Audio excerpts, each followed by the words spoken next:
Australia में अभी high demand में चल रहे हैं ट्रेड कोर्स। अगर आप ट्रेड कोर्सेज में अपनी परमानेंट रेसिडेंसी वीजा लेना चाहते हो तो वो कैसे ले सकते हो, तो बने रहिए इस वीडियो के साथ। जैसे कि सभी लोग जानते हैं कि अभी ऑस्ट्रेलिया में ट्रेड कोर्स बहुत ही हाई डिमांड में है।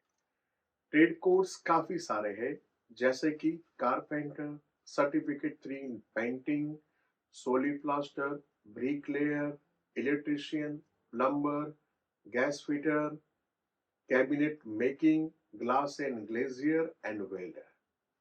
तो कौन सा कोर्स इंपॉर्टेंट रहेगा पीआर वीजा के लिए?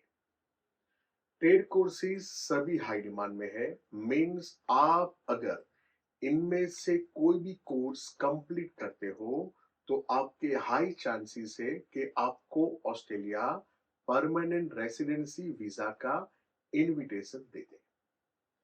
लेकिन यहाँ पे सबसे बड़ी गलती क्या हो रही है? लोगों को लग रहा है कि हम अपना सर्टिफिकेट कंप्लीट करने के बाद परमानेंट रेसिडेंसी हमको इजीली मिल जाएगा। हमको पहले समझनी होगी पूरी प्रोसेस कि ट्रेड कोर्स कंप्लीट करने के बाद आप परमानेंट रेसिडेंसी वीजा कैसे ले सकते हो। अगर आप ऑस्ट्रेलिया में परमानेंट रेसिडेंसी वीजा अप्लाई करना चाहते हो तो आपको सबसे पहले चाहिए positive skill assessment. Without positive skill assessment आप परमानेंट रेसिडेंसी वीजा की एप्लीकेशन नहीं कर सकते। मैं बात करूंगा यहाँ पे ट्रेड कोर्सेज के रिगार्डिंग पीआर वीजा आप कैसे ले सकते हो। एग्जाम्पल के तौर पे एक एप्लीकेंट ने ट्रेड कोर्स कारपेंटरी कंप्लीट कर दिया। तो कारपेंटरी कंप्लीट करने के बाद वो एप्लीकेंट को टीआरए बॉडी में पीएसए प्रोविजनल स्किल असेसमेंट के लिए एप्लीकेशन करनी होगी। टीआरए बॉडी उनके सर्टिफिकेट के बेस पे वो एप्लीकेंट का PSA with in 1 to 2 month में अप्रूव करके एप्लीकेंट को ईमेल करती है। पीएसए होने के बाद सेकंड स्टेज है जेआरपी, जिसका फुल फॉर्म है जॉब रेडी प्रोग्राम। अगर किसी भी एप्लीकेंट ने ऑस्ट्रेलिया में स्टडी कंप्लीट की है तो उसको जेआरपी करना होता है, और जेआरपी होता है 1725 आवर्स का। अगर आपके पास फुल वर्क राइट है तो आप पर वीक 38 आवर्स वर्क करके वो जॉब रेडी प्रोग्राम स्टार्ट कर सकते हो। अगर आपकी वर्क कंडीशन लिमिटेड है, मींस अगर आप स्टूडेंट वीजा पे हो, तो आप पर वीक 24 आवर्स वर्क स्टार्ट करके आप अपना जॉब रेडी प्रोग्राम कंप्लीट कर सकते हो। जैसे ही आपका 1725 आवर्स का जेआरपी कंप्लीट होता है, टीआरए बॉडी से एसेसर आपके वर्क प्लेस पे आके आपका इंटरव्यू लेता है।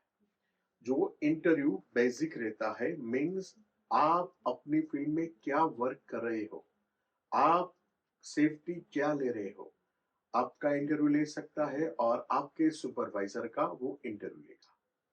इंटरव्यू होने के बाद assessor with in 15 to 1 month के अंदर आपको ईमेल से इन्फॉर्म करता है कि आपका आउटकम पॉजिटिव है या फिर नेगेटिव है।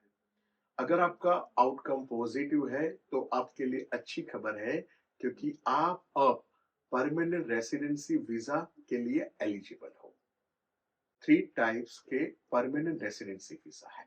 मैं बात करूंगा पॉइंट्स की, जिसको बोलते हैं GSM visa, general skill migration visa, जिसमें 3 टाइप्स है। Subclass 189 skill independent permanent residency visa, second है subclass 190 state nomination permanent residency visa, and third है regional state sponsorship permanent residency visa, subclass 491।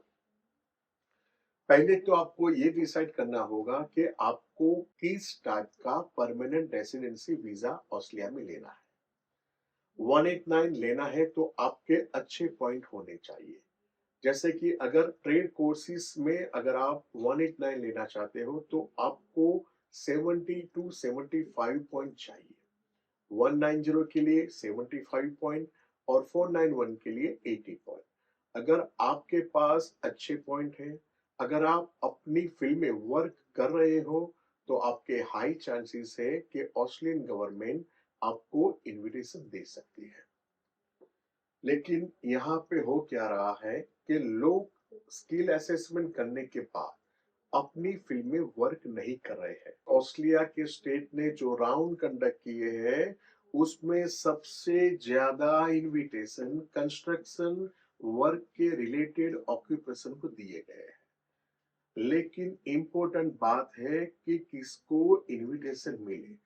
जो अपनी field में work कर रहे थे, उन्हीं को ही गवर्नमेंट ने इनविटेशन दिया है। एफटीएस वीजा उन सभी एप्लीकेंट को कहना चाहती है, अगर आपके पास पॉजिटिव स्किल असेसमेंट है तो आप अपनी फील्ड में वर्क स्टार्ट कर दीजिए, क्योंकि Australian government high skill employment को इनविटेशन देने जा रही है। अगर आपके पास स्किल असेसमेंट पॉजिटिव तो है, लेकिन आप दूसरी फील्ड में वर्क कर रहे हैं, तो आपके चांसेस कम हो जाएंगे, क्योंकि गवर्नमेंट ढूंढ रही है स्किल्ड वर्कर को। अगर आपके पास स्किल है तो उसका यूज कीजिए और ऑस्ट्रेलिया का परमानेंट रेसिडेंसी वीजा आपको इजीली मिल सकता है। यहाँ पे बहुत सारे एप्लीकेंट के माइंड में एक क्वेश्चन चल रहा है कि सर, बहुत सारे ट्रेड कोर्सेज है, तो कौन सा ट्रेड कोर्स हमें करना चाहिए।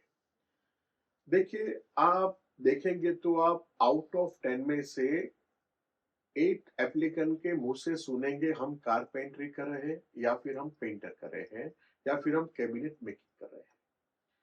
लेकिन एफटीएस वीजा कहता है कि कोई भी ट्रेड कोर्स कीजिए, सभी ट्रेड कोर्स हाई डिमांड में है। लेकिन ट्रेड कोर्स कैसे चूज करना चाहिए, मैं वो आपको की बताना चाहता हूँ। कोई भी ट्रेड कोर्स करने से आपको पीआर नहीं मिलेगी। ट्रेड कोर्स करने के बाद सबसे बड़ा की पॉइंट है जेआरपी, जॉब रेडी प्रोग्राम। अगर आपको लग रहा है कि मुझे कारपेंटरी में जॉब मिल जाएगी, तो एफटीएस वीजा आपको एडवाइस देता है कि आप कारपेंटरी का ही ट्रेड कोर्स करें।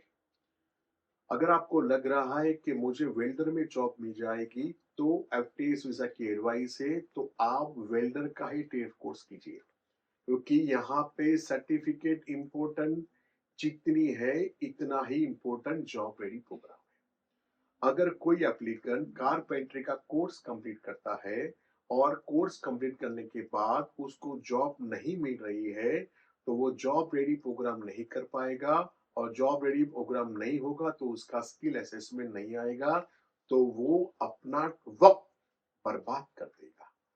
काफी सारे क्लाइंट को यहाँ पे भी मैंने ऐसे सुन के देखा है कि कोई पेंटिंग का कोर्स कर रहा है, और पेंटिंग का कोर्स कंप्लीट होने के बाद उनको मालूम पड़ा कि मुझे कारपेंटरी में जॉब मिल रही है, या फिर मेरे दोस्त की कारपेंटरी की कंपनी है, या फिर मेरे रिलेशन में कारपेंटरी की कंपनी है, तो अगर मैं कारपेंटरी का कोर्स करता तो अच्छा रहता।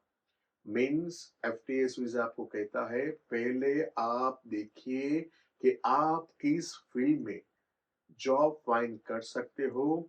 जिस फील्ड में आप जॉब फाइंड कर सकते हो, उसके रिलेटेड ही आप ट्रेड कोर्स चूज कीजिए, अपनी स्टडी स्टार्ट कीजिए और अपना परमानेंट रेसिडेंसी वीजा कंफर्म कीजिए। जो लोग स्टूडेंट वीजा पे ऑस्ट्रेलिया में बैचलर या फिर मास्टर स्टडी करने आए हैं, उनको एफटीएस वीजा की एडवाइस है, आफ्टर 6 मंथ के बाद आप पैरेलल कोई भी ट्रेड कोर्स कर सकते हो। तो एफटीएस वीजा की एडवाइस है, रिसेंटली यहाँ पे आए हुए स्टूडेंट को कि 6 मंथ के बाद आप अच्छा सा ट्रेड कोर्स चूज कीजिए, उसमें स्टडी स्टार्ट कर दीजिए। उसका बेनिफिट क्या रहेगा, जैसे ही आपकी बैचलर या फिर मास्टर की स्टडी कंप्लीट होगी, पैरेलल आपकी ट्रेड कोर्स की स्टडी भी कंप्लीट हो जाएगी। मीन्स मास्टर के बेस पे आप अपना टेम्पररी रेसिडेंसी वीजा अप्लाई कर सकते हो। तो आप टेम्पररी रेसिडेंसी वीजा में 1 साल का जॉब रेडी प्रोग्राम कंप्लीट करके आप टेम्पररी रेसिडेंसी वीजा में ही आप परमानेंट रेसिडेंसी वीजा ले सकते हो। अगर आपको जीएसएफ वीजा के रिगार्डिंग, अगर आपको ट्रेड कोर्स के वीजा के रिगार्डिंग मोर इंफॉर्मेशन चाहिए तो आप एफटीएस वीजा से संपर्क कर सकते हैं। एफटीएस वीजा की हेड ऑफिस सिडनी पैरामेटा में है और एफटीएस वीजा की ब्रांच न्यू कासल में भी है। तो आप कहीं भी कांटेक्ट कर सकते हैं। Thank you.